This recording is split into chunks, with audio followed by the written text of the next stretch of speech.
आप सभी साथियों का हमारे यूट्यूब चैनल में स्वागत है।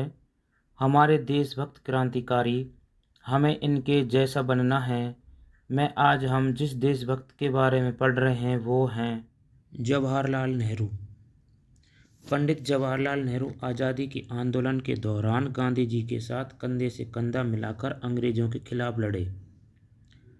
असहयोग आंदोलन, नमक सत्याग्रह, भारत छोड़ो आंदोलन में तो हमने नेहरू जी की भूमिका के बारे में पढ़ा ही है, लेकिन बहुत कम लोग जानते हैं कि नेहरू जी ने अंग्रेजों के खिलाफ सबसे पहला आंदोलन उत्तर प्रदेश के प्रतापगढ़ में पहले किसान मोर्चे के साथ शुरू किया था। साइमन कमीशन के खिलाफ लखनऊ के प्रदर्शन में अंग्रेजों की पुलिस ने उनके ऊपर लाठियां भी बरसाई थी।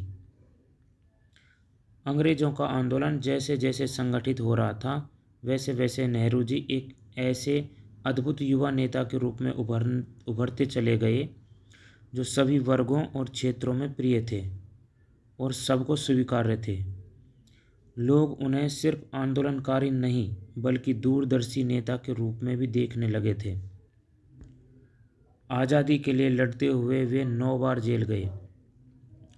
नेहरू जी का जन्म एक संपन्न परिवार में हुआ था और उन्हें दुनिया के बेहतरीन शिक्षा संस्थानों में पढ़ने का मौका मिला था। उनके सामने राजसी ठाट बाट के साथ अपनी ज़िंदगी बिताने के पूरे अवसर थे, लेकिन उन्होंने अपने देश की स्वतंत्रता आंदोलन में जीवन समर्पित करना ज़्यादा ज़रूरी समझा। देश के उस समय के सबसे प्रतिष्ठित वकील और उनके पिता मोतीलाल नेहरू जी जवाहरलाल नेहरू के आग्रह पर ही स्वतंत्रता आंदोलन में सक्रिय हुए।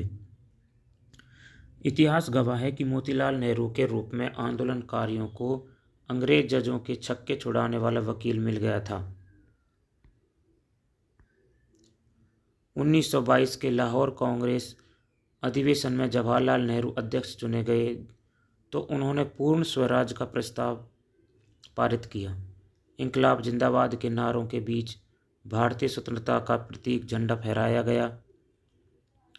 इसके बाद 26 जनवरी 1930 को पूरे राष्ट्र में जगह जगह सभाओं का आयोजन किया गया, जिनमें लोगों ने सामूहिक रूप से स्वतंत्रता प्राप्त करने की शपथ ली।